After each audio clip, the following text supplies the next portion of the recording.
Broadcasting live from atop the Rocky Mountains, the crossroads of the West. You are listening to the Liberty Roundtable Radio Talk Show. Congress's failure, thank heavens, is liberty's gain. Big Brother, he's everywhere, baby. The only way to protect the American people? Dismantle the surveillance state. A republic or an empire? That's the question. I went to Braver Angels, had a fantastic time. How about you? Happy to have you along, my fellow Americans. I'm Sam Bushman with hard-hitting news the networks refuse to use, and it all starts now. Ladies and gentlemen, I went to the Braver Angels conference in Pennsylvania, Philadelphia, over the last weekend. Man, it was tremendous. BraverAngels.org to learn more about what they do. They try to bring the red and the blue together in meaningful conversations, set aside some of the political differences, and learn about one another. It's all about the humanity, people. It's all about trying to find ways to hold on to your own views, but yet to be dignified, to be accepting, to be understanding, to build bridges. What a tremendous organization, BraverAngels.org. Myself and Zach Gillis will break down in an episode later on this week exact details of how our event went and everything else. It was tremendous. Anyway, enough of that. Lowell Nelson, CampaignForLiberty.org, is with me. Welcome to the broadcast, sir. You just got back from a great family event, right? Sure did, Sam. Family reunion on the mountains of Wyoming. We got rained on a little bit, but had a lot of sunshine as well, and played games and, just talked and visited and cooked and ate food. Of course, food is a great way to bring people together and talk and communicate. Doing this, what you said just a moment ago, communicate with each other and talk and uplift and help each other, through and life. We're grateful for the rain because we need the water and we got to put out the fires, sir. Our prayers are with those around the world suffering in Utah and Colorado, primarily with fires, suffering in, let's see, where's the huge earthquake? Venezuela? Yeah, I don't know, but I do know the fires would be less horrendous if they allowed lumberjacks to harvest mature timber. That's one of the reasons forest fires get so bad nowadays, because they've locked up all the timber, and so it's difficult for lumberjacks to go harvest mature timber. And if they don't harvest it in time, then it decays and becomes a tinderbox, just yeah, food if you for haven't fire. heard, ladies and gentlemen, last weekend, two very powerful earthquakes struck northern Venezuela. It was actually June 24th, so it was a bit ago, I guess. I shouldn't say last weekend. It was a little before that, but magnitude 7.2, then a magnitude 7.5. The hardest hit areas were just crazy. Venezuela, parts of Caracas, thousands of buildings completely damaged or destroyed, well over 1,000 fatalities, thousands and thousands of people injured. Anyway, there were also other notable earthquakes recently. Magnitude 6.9 off the coast of Japan on June 24th. Magnitude 5.6 in California on June 24th. So anyway, all I'm telling you is there's been a lot of earthquake activities going on recently, Lowell, and our prayers are with the folks regarding the fires and the earthquakes and everything else. Remember, we want to turn to God and pray. We need rain. We need fires to be put out. We need a little less shaking going on. Anyway, our prayers are with all those folks, Lowell. Absolutely, Sam. And it makes me grateful that we have, so far anyways, not been subject to big earthquakes here along the Wasatch Front. As you know, we live on a fault, the Wasatch Fault, and, one of these days, earthquake's going to hit here big time, and we're all praying it won't be, that it won't happen, but, chances are it will at some point, so it's good to be prepared for that and event. Our prayers are that if it does and when it does, that we've basically taken appropriate precautions to prepare for that as well. There are a lot of earthquakes going on, politically speaking, around the world, and especially in the United States as well. Ron Paul writes an incredible article over at LouRockwell.com. He wrote it about a week ago, but we've been super busy, and Lowell's been out of town, I've been out of town, and we had a little bit of internet issues last week, and so we didn't get together. But these things are just as relevant today as they were a week ago, Lowell. And we're basically talking about Ron Paul's incredible column, Congress's failure is liberty's gain. He is talking about FISA Section 702, Sam. Congress fails to approve its extension of that particular section. Now, this is a couple of weeks ago, and Congress failed to extend that thing. So at this point, it has lapsed, even though the court orders made pursuant to FISA Section 702 when it was in effect will still be in force through early 2027, right? So they've got a slowdown period. Anyway, Section 702 is the section that authorizes warrantless surveillance of foreign citizens. But this has been interpreted, as you well know, by the FISA court to allow U.S. intelligence agencies to tap conversations between a U.S. citizen and a foreign target of Section 072 surveillance. And the intelligence agencies can then conduct warrantless surveillance of Americans who communicate with that foreign target. So anytime you make a phone call to your buddy in Germany or in Portugal or Spain or England or whatever, the intelligence agencies are listening in because they serve, well, anytime you make a phone call anywhere probably, they're listening in, whether it's a telephone conversation, a text message, a social media post, whatever, they are listening, they are recording. And they've been doing this for decades, folks. This is nothing new, but the part that's new is that Congress usually renews the Section 702 every single year. But they didn't do it this time yet. So Dr. Paul has another warning for us. Quote, an additional threat to privacy is contained in Section 622 of this year's Intelligence Authorization Act. This new provision requires the president to share with Israel intelligence related to cybersecurity threats, terrorism, sanctions evasion, plans and intentions of state and non-state actors, adversarial technology proliferation, missile threats, unmanned and aerial systems, cruise missiles, ballistic missiles, air and space domain awareness, and other aerial threats. End of quote. So this is, and Ron Paul goes into how stupid this is, requiring the president to share intelligence with a foreign government. He says this is unprecedented and arguably violates the president's constitutional authority as commander-in-chief. Well, Arkansas Senator Tom Cotton, he's the sponsor of the bill. He's a hawk, as you may know. He loves giving this power to the president, but it is totally unconstitutional. And here's the kicker, quote, there is nothing in Section 622 prohibiting U.S. intelligence agencies from giving Israel intelligence information regarding American citizens collected via warrantless wiretapping, end quote. So, we've been talking about the fact everything they can on you, phone calls, texts, and social media posts and so forth. Well, now this Section 622 gives the intelligence agencies authority to convey that, share that intelligence with Israel. In other words, Big Brother, who is already capturing your conversations, will be sharing them with Israel, the very regime that has been murdering people in Gaza and getting us, the U.S., to bomb Iran.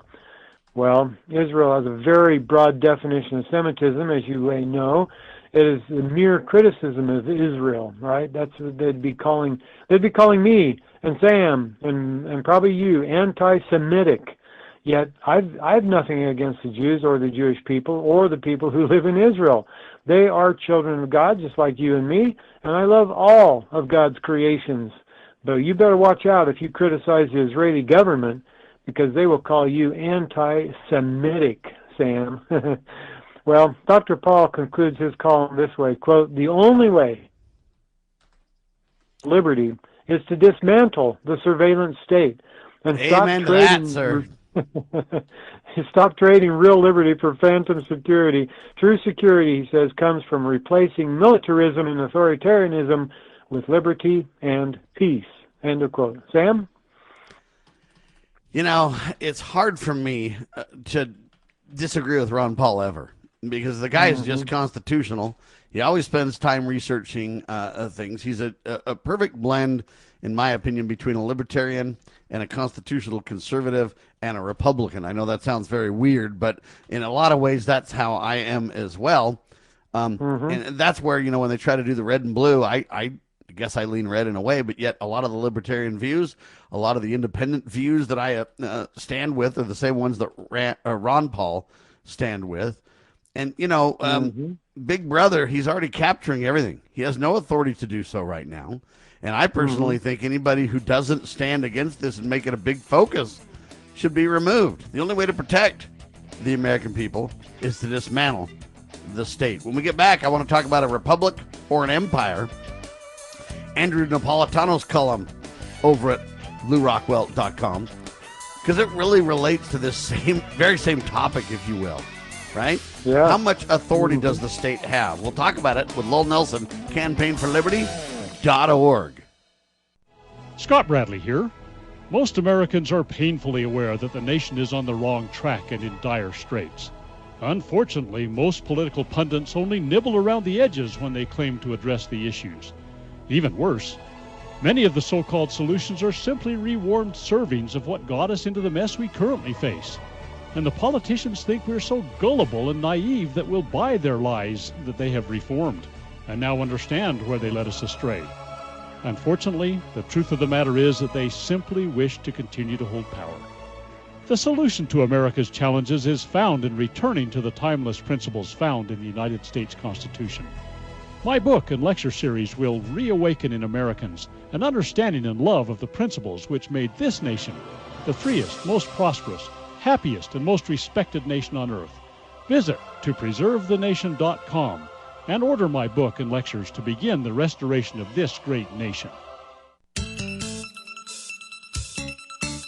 Get ready to be part of something incredible. We're breaking barriers and delivering the powerful stories that mainstream media won't touch. Your support is what fuels our mission to revolutionize journalism and bring you the truth. Join our passionate community of changemakers by donating at libertynewsradio.com today. Together, we're creating the future of news.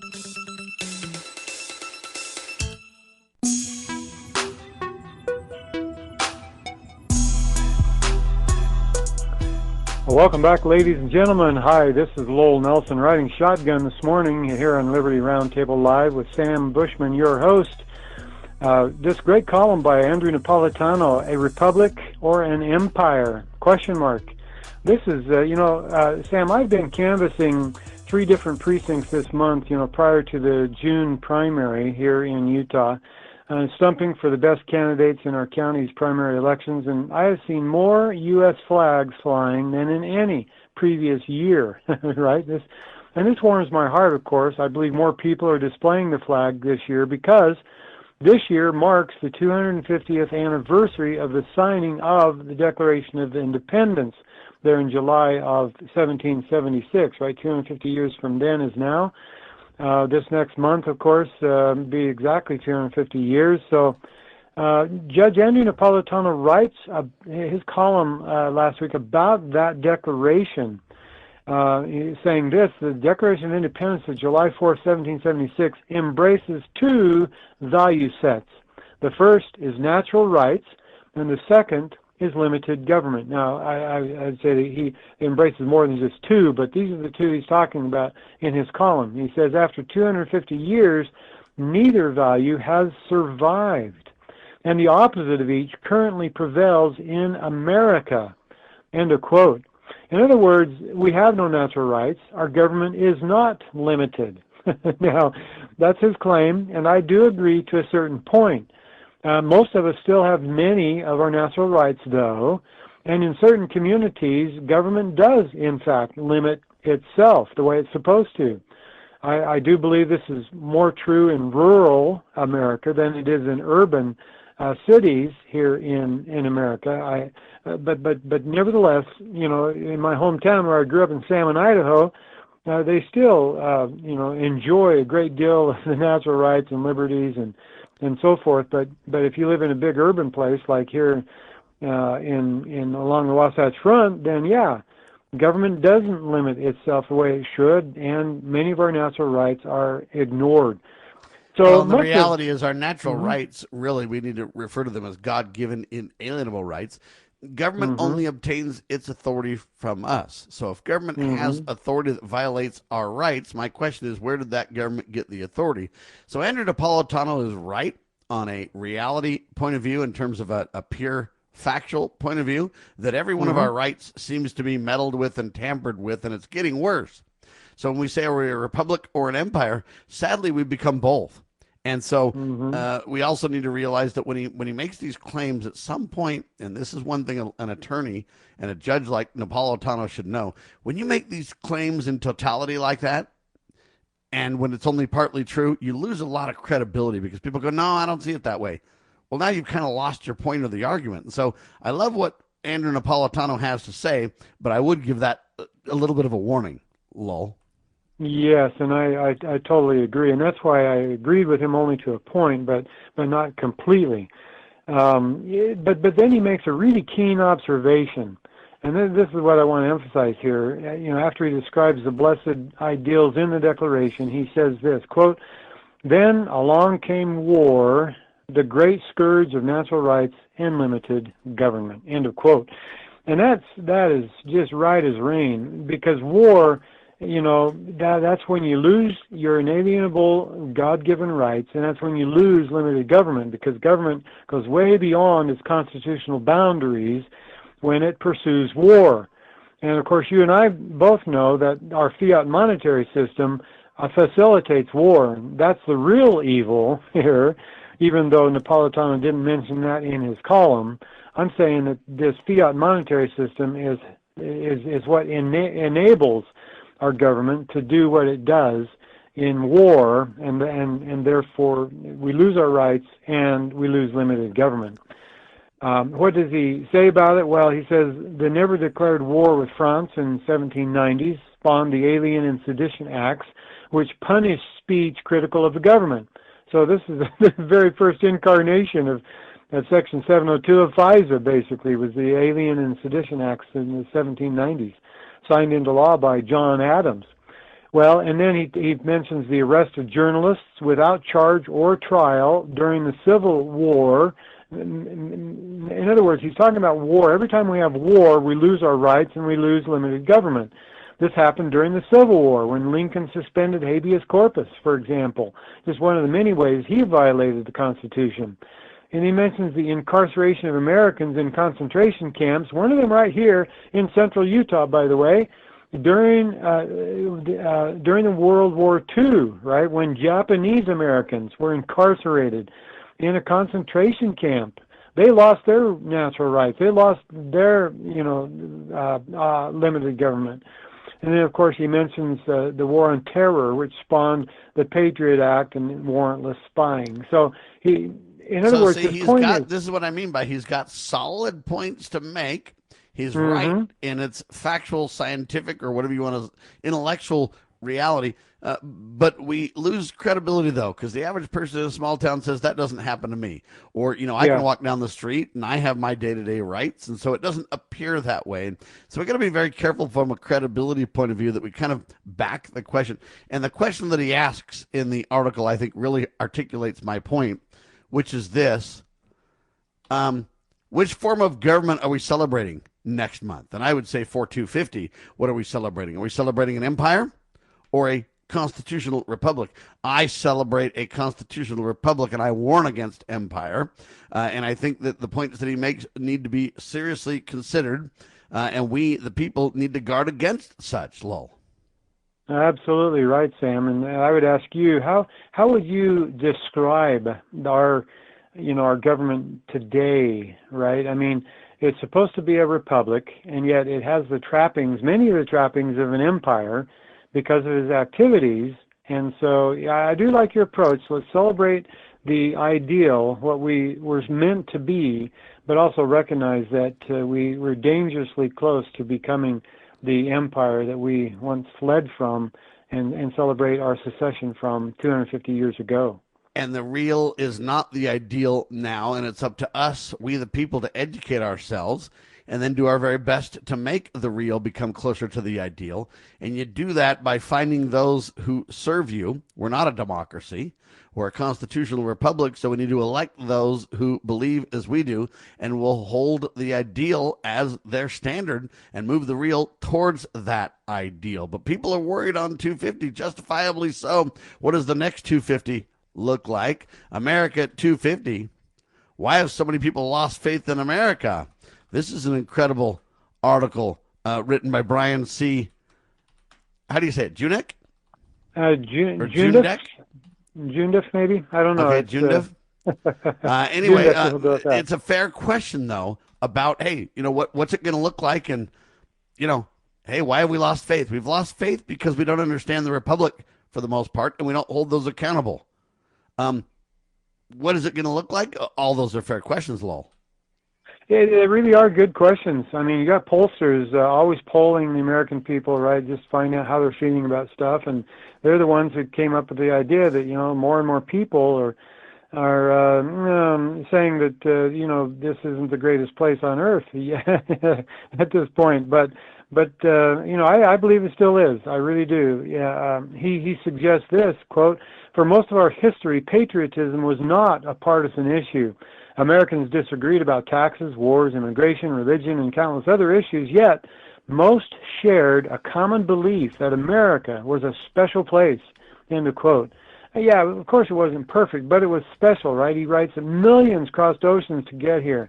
Others risked prison or death, escaping communist regimes to reach American shores, end of quote. And you and I both know people who've done that, Sam, from Cuba and from China and, from these communist regimes around the world. We got a lot of people in America today who have escaped these regimes, and thankfully so. And they're the ones, many of them are warning us that we're becoming, communistic and Marxist in the way our government behaves itself. And they're some of the strongest advocates for liberty among us, and thank goodness for them, reminding us that, what we have here, and that we're losing it if we don't take an interest in politics, if we don't take an interest in civic affairs. So we just need to be better at doing that. More of us need to be involved. Get our neighbors up to speed. Teach them about the real America, the republic in which we lived and were intended to live. But countries don't remain great by accident, ladies and gentlemen. They remain great because each generation chooses to preserve the principles that created their success. Let's do the same. And believe it or not, this is our culture. We got to hold on to our culture. And people around the world have been lied to about America, and they're coming here and saying, this place is awesome, Lowell. That's right. Well, we need to step up. We need to be grateful for the freedom and the liberty that we have, and just work to preserve it. That's the bottom line. We've got to do more that way. The author concludes saying this: countries, you just read that. Yeah, that's exactly right. We don't remain great by accident. We just have to teach every upcoming generation the principles that created our past success. It's a great column. It's a timeless column, one that we should review, year after year, decade after decade. But we need to end on a happy note here, Sam, and so I just want to highlight the fact that Japan, the fans from Japan, they were caught cleaning up the World Cup stadium after soccer matches during the FIFA World Cup. And so spending a couple years in Tokyo, I was very pleased to see this article that describes what the fans of Japan soccer team did after their match with the Netherlands. Ended in a 2-2 tie, but they cleaned up after themselves, Sam. We need to learn to do the same, ladies and gentlemen. It's all about principles, and sometimes other countries get it more than we do, especially protection of the elderly, and especially how they behave in society. Thank you so much, Lo. We'll talk soon. We'll do it, Sam. Thank you. Happy 4th of July to you and your family, my friend. All right, I'm Sam Bushman, ladies and gentlemen. This is the one and only Liberty Roundtable Live. God save the Republic of the United States of America. Lowell Nelson, campaignforliberty.org.